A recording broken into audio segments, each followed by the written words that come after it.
Welcome. Welcome to the Apple campus. We have a lot of iPhone app developers in the audience and members of our press and some of the teams who have worked on some of the things that we're going to show you today. So we're going to have a little bit of fun. We're going to give you a preview of iPhone OS. And I'm Greg Joswick, I'm Vice President of iPod and iPhone Product Marketing. And I'll be joined by Scott Forstall. And we'll give you a preview of this and share some of our future plans for the iPhone OS and what we're calling version 3.0. Before we get into our plans, however, I thought I'd spend a few minutes reminding us where we're at with the iPhone. Because the iPhone is now, as of this week, in 80 countries around the world.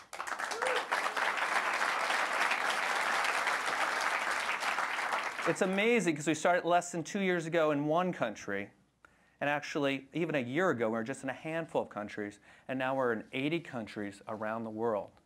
And before we ever shipped our first iPhone, we set a very aggressive and public goal that we would sell 10 million iPhones in our first calendar year 2008.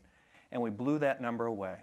Sold 13.7 million iPhones last year, calendar 2008.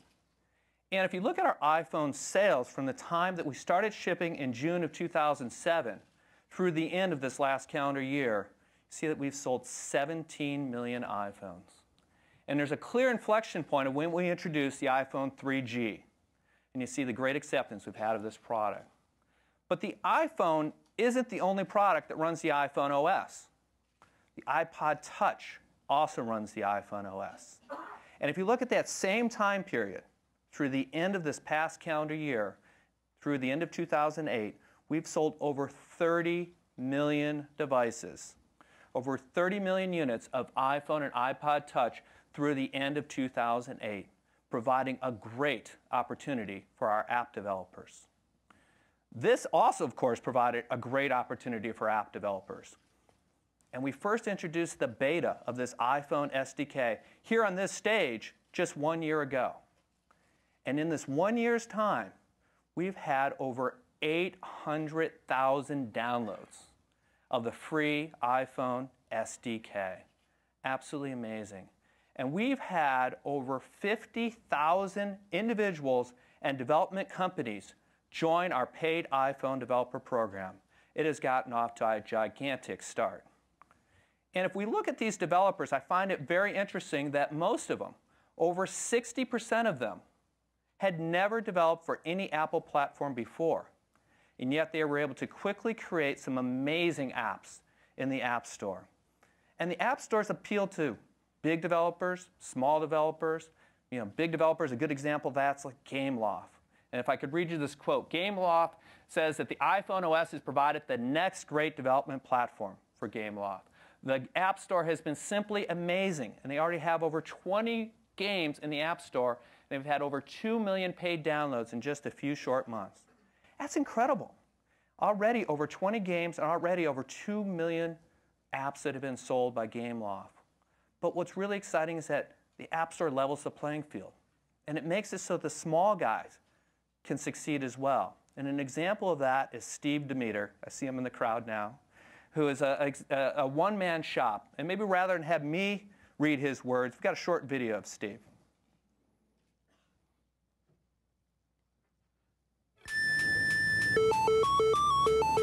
I'm a long-time gamer. I always wanted to do a game. Ever since I was 5, my parents had this Atari 2600 in the basement, and I spent so long just down there trying to figure out those games. For the past 10 years, I've been working in a boring job, and I knew I wanted more than that for myself. So when I first discovered the iPhone SDK, I saw that it was a huge opportunity. I was like, wow, I can do a game on my own terms. The SDK was fantastic. It was an all-in-one, end-to-end tool chain. Apple's saying to you, look, we've dropped this in your hands. Just go and just have fun with it. I did the game from idea to demo in 10 days. I would go to work, get home at 5 p.m., code till 5 a.m., and then go back to work at 8 a.m. And then the App Store launched in June.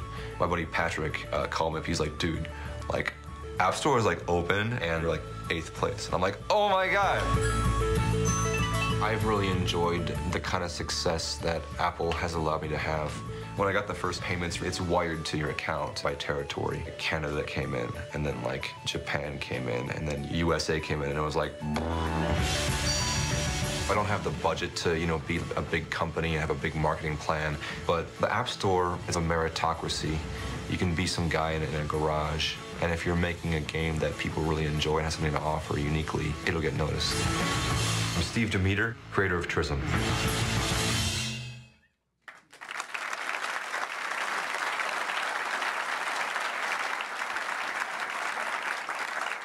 So clearly, with the App Store appealing to big developers, small developers, and those in between, there's no surprise that we've had an explosion of apps. But we've had over 25,000 apps now in the App Store today. Absolutely amazing. And we've certainly have had a lot of curiosity over the App Store submission process. But I'm happy to report that in our most current full month of data, in February, that 96% of apps that were submitted were approved.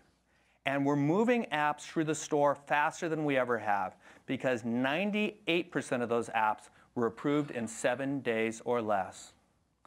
And of course, the most amazing statistic of all is from our customers. The fact that customers love the App Store, and we now have passed 800 million downloads in the App Store.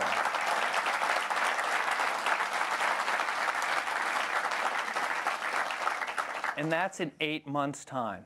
800 million downloads. So I have to thank you, the developers, both in the crowd and out there, for developing these great apps and giving our customers more than 25,000 more reasons to want an iPhone or an iPod Touch. Thank you very much.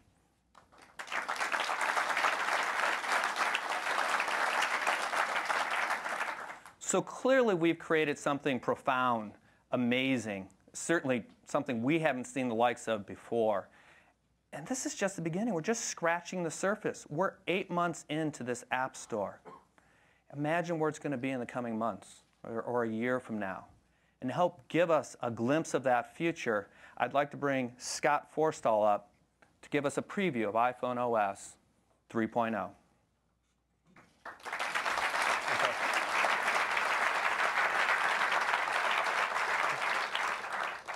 All right, I'm here to tell you about iPhone OS 3.0.